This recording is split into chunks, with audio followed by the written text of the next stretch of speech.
Hello, this is Dr. Do again. This video still continue with systemic approach of medicine, still on epithelial tissue or epithelia associated diseases. Today I'm going to talk another diseases and then move on to the other tissue related diseases. So the other important disease is the cervical cancer. Actually, this is also belong to the some depends on the pathological origins, but usually the cervical cancer is the adenoma and be from the epithelial tissue of the cervix connect to the uterus. So this is, and because of the pap smear, really decreased the mortality of this cervical cancer back to 3 or 5, probably half a century ago, was quite common.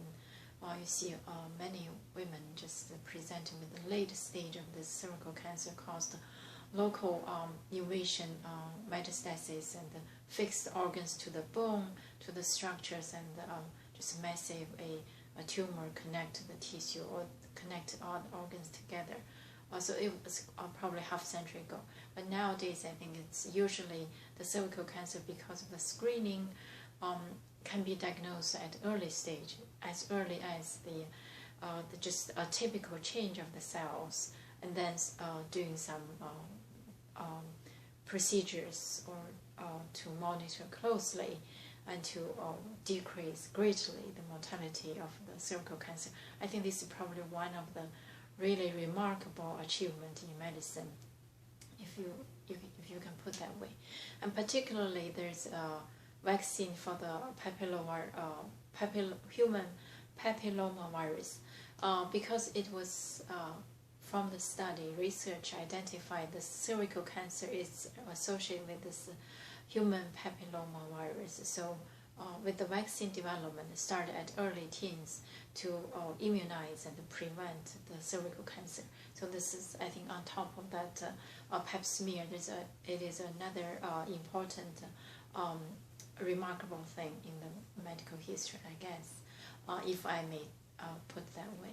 But anyway, so this is the cervical cancer. Like I said, is the cervix is the neck of the uterus, and the cancer can be really diagnosed and graded in different level.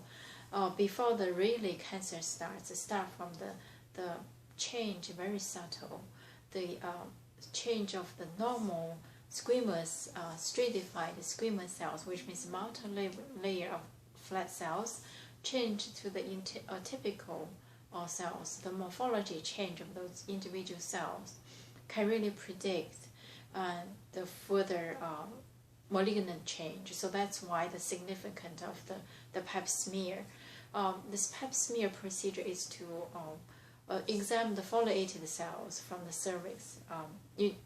Because this stratified squamous cells can just foliate the regular. So from those foliated cells, can examine the morphology of those individual cells to identify the atypical cells at early stage. If that is the case, then the physician will either follow you, probably repeat the procedure in 6 months, or do the colposcopy, which means the scope has magnifications. It's like a microscope to look at the cervix directly in vivo, in your body, to look at those.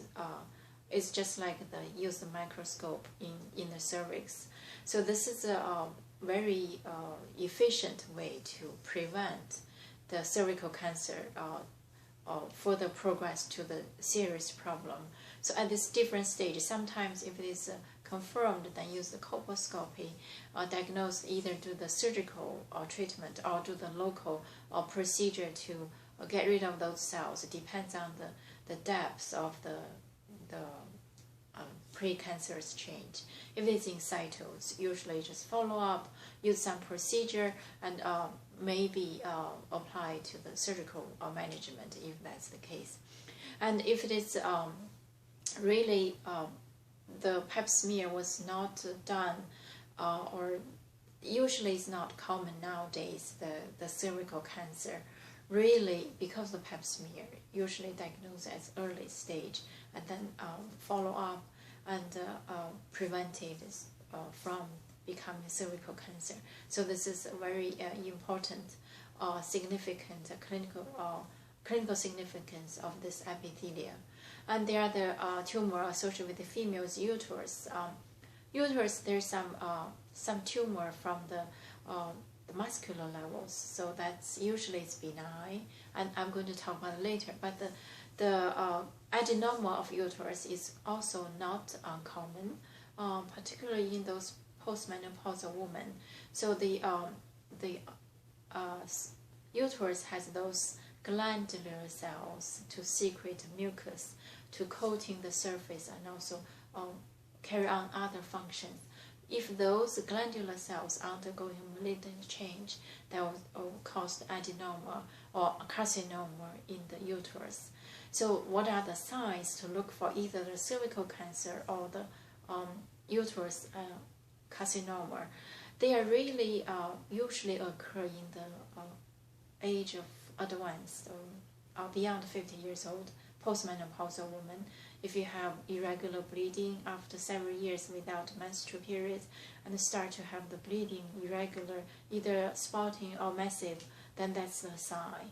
You really need to see your physician to get it checked. Or if sometimes probably there's no bleeding, but just that the tumor grow itself. It doesn't have to be carcinoma. Usually, if that's the case, you feel that something in your abdomen, probably a lot of time is not from the carcinoma. If the carcinoma in that stage, probably you already know and have other symptoms, losing weight, etc. So this is about the another two important conditions associated with this epithelia. I can think about it.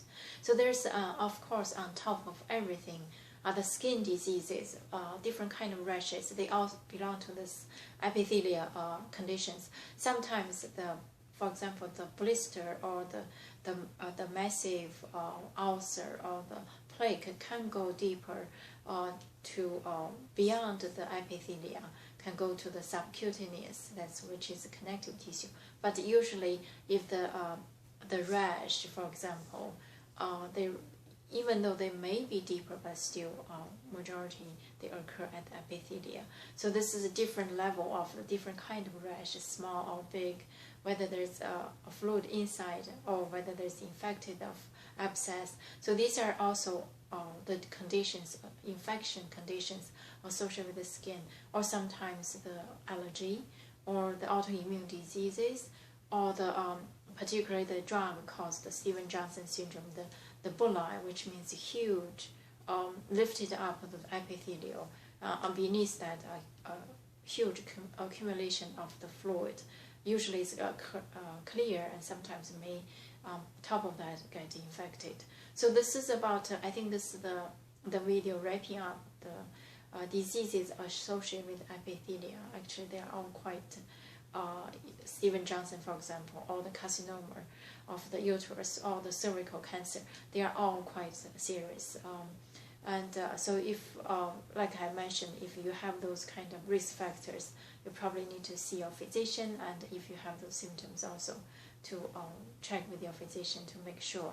And most importantly, to do the pap smear regularly, either every 3 years or every year, or follow 6 months, depends on your individual scenario and depends on your physician's guidance.